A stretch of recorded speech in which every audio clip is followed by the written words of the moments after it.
ఇంతమంది స్టార్స్ ఉన్నారు కదా ఇందులో. అంటే సినిమాకు వెయిటేజ్ కోసం ఇంతమంది స్టార్స్‌ని తీసుకోవాల్సొచ్చిందా? లేక పర్టిక్యులర్‌గా ఆ క్యారెక్టర్ వాళ్ళే న్యాయం చేస్తారని ఇంతమందిని తీసుకోవాల్సొచ్చిందా?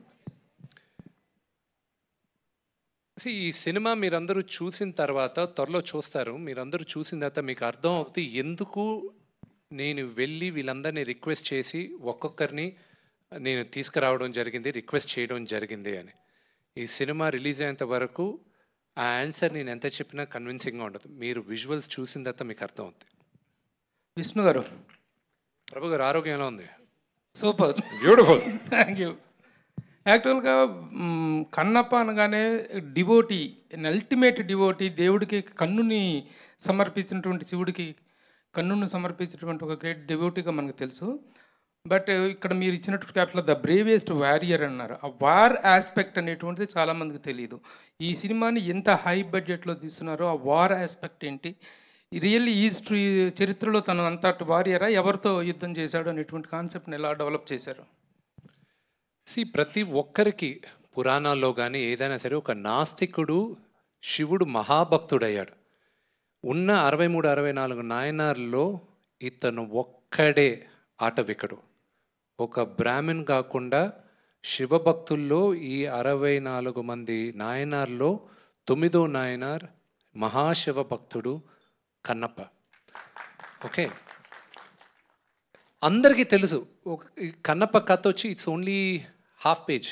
ఒక నాస్తికుడు దేవుడు భక్తుడయ్యాడు. దేవుడు వీడిని పరీక్షించాలని చూశాడు. కంట్లోంచి రక్తం వచ్చింది. భక్తితో వీడు ఆలోచించకుండా వీడు కన్నిచ్చేశాడు. శివుడు ప్రత్యక్షమయ్యాడు, కన్ను తిరిగి ఇచ్చాడు. ఇంకా చరిత్ర అంతే కథ. దానికి ముందు వీడు నాస్తికుడుగా ఎందుకు మారాడు, ఏంటి వీడి కథ, వీడేంటి, ఇది కొంతే తెలుసు. కానీ ఇప్పుడు మీరు చూడబోయే కన్నప్ప నా వర్షన్లో తిన్నడు అన్నవాడు వీడు అన్న భావంతో నేను రాసుకున్నాను. This is my world, Kannappa's world. అందుకే మీ అందరిని ఈరోజు ఆహ్వానించినప్పుడు కూడా కన్నప్ప ప్రపంచానికి సుస్వాగతం అని ఆహ్వానిస్తున్నాం మీ అందరినీ. So this is the world of Kannappa.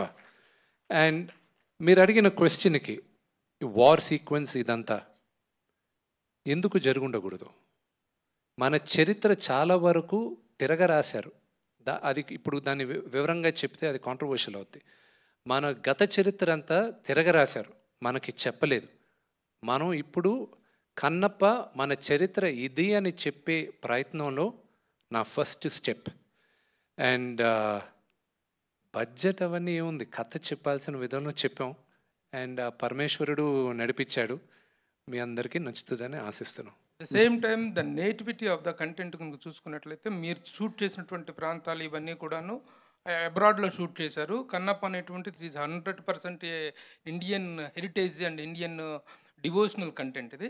అది how that particular part will be matched with the content అంటే ఏం చెప్తారు? మనం అందరం మనుషులుగా మన భూతల్లిని చాలా బ్యాడ్గా క్రియేట్ చేసేసాం. నేను మిగతా దేశాల గురించి మాట్లాడను, కానీ మన దేశం గురించి మనం నేలని కరెక్ట్గా చేయలేదు, చెట్లని సరిగా చూసుకోలేదు. 2వ శతాబ్దంలో భూప్రపంచం ఎలాగుండేది, భారతదేశం ఎలాగుండేది, పొల్యూషన్ లేని స్కైజు, బ్యూటిఫుల్ వాటర్, అవన్నీ ఉండేటివి. సో నేను 2వ శతాబ్దంలో సినిమా తీస్తున్నాను కాబట్టి 2వ శతాబ్దానికి మీ అందరినీ తీసుకెళ్ళాలి. సో ప్రపంచంలో నేను నమ్మేది దేవుడు వేసిన లాస్ట్ పెయింటింగ్ అలాగే ఉందంటే న్యూజిలాండ్. దానికోసం అని నేను అక్కడికి వెళ్ళి ల్యాండ్స్కేప్ షూట్ చేశాను. విష్ణు గారు, విష్ణు గారు హాయ్.